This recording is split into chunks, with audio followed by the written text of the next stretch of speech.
Hey everyone, Mark Montgomery here with more great college advice, and now we're going to continue our discussion about majors to think more practically. How do you actually choose your major? Let's go.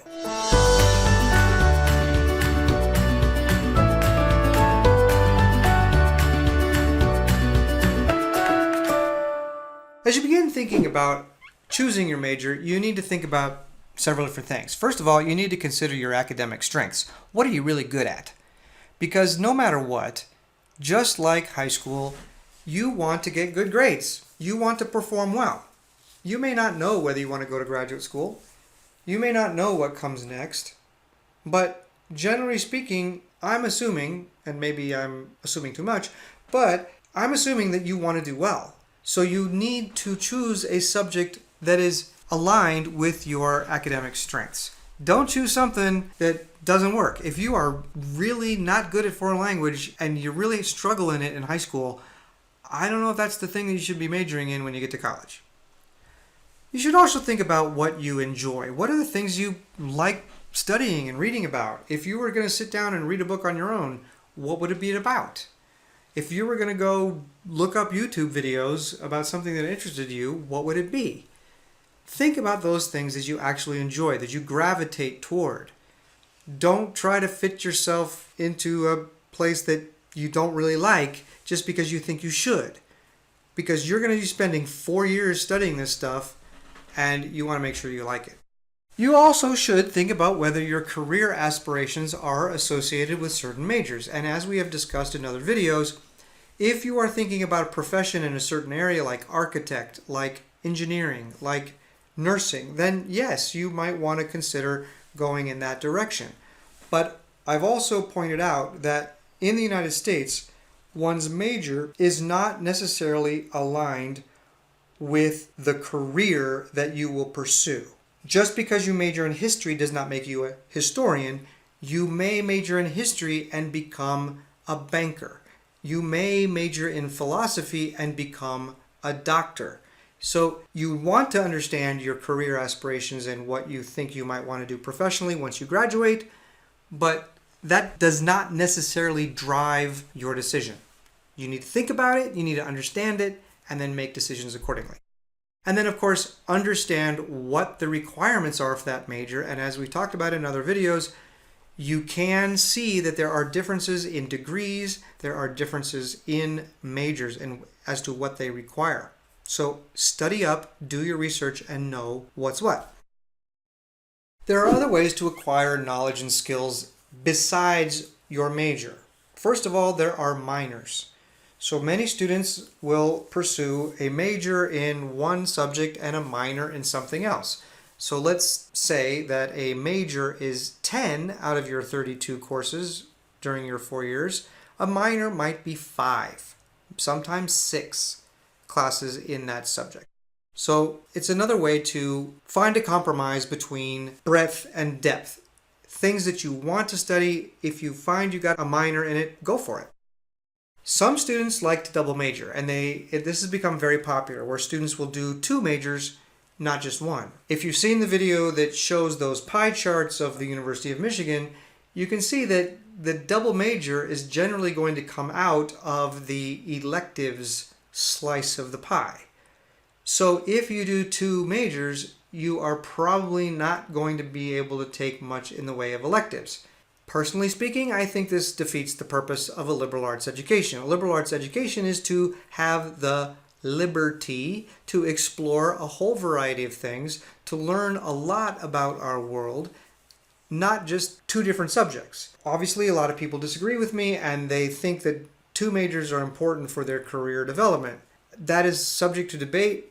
I don't agree with that, but certainly it is possible at universities to pursue 2 majors. Some universities also have certificates or concentrations in various subjects. For example, Lewis and Clark College up in Portland, Oregon has a certificate in entrepreneurism. They do not offer a business major, but they have a 4-course sequence in entrepreneurism that introduces students to the world of business so that you can be ready upon graduation to launch into the business world.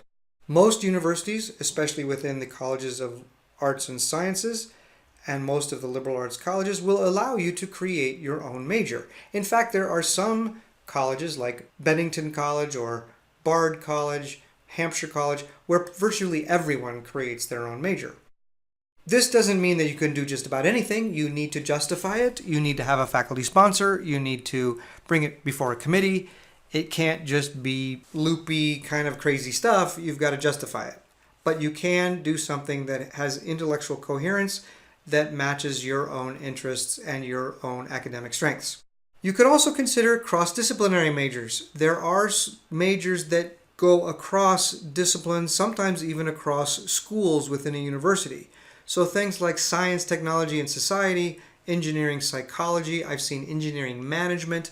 There are lots of different kinds of cross-disciplinary majors. If you have interest in a couple of different areas, you might want to consider those. And then you can also strategically choose your electives outside the major. So if we go back to those pie charts at the University of Michigan in a previous video and think about the English major that has 35% of those electives, well, you may think, well, I don't want to major in economics, but I should take some basic economics classes so that I understand that.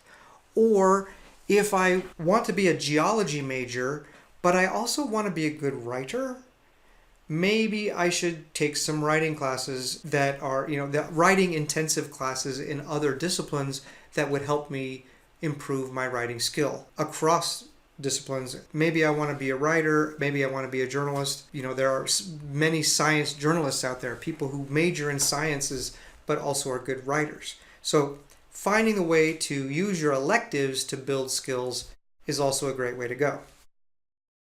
While thinking about choosing and changing a major, you need to remind yourself that it is not necessary in most cases to choose a major before starting college.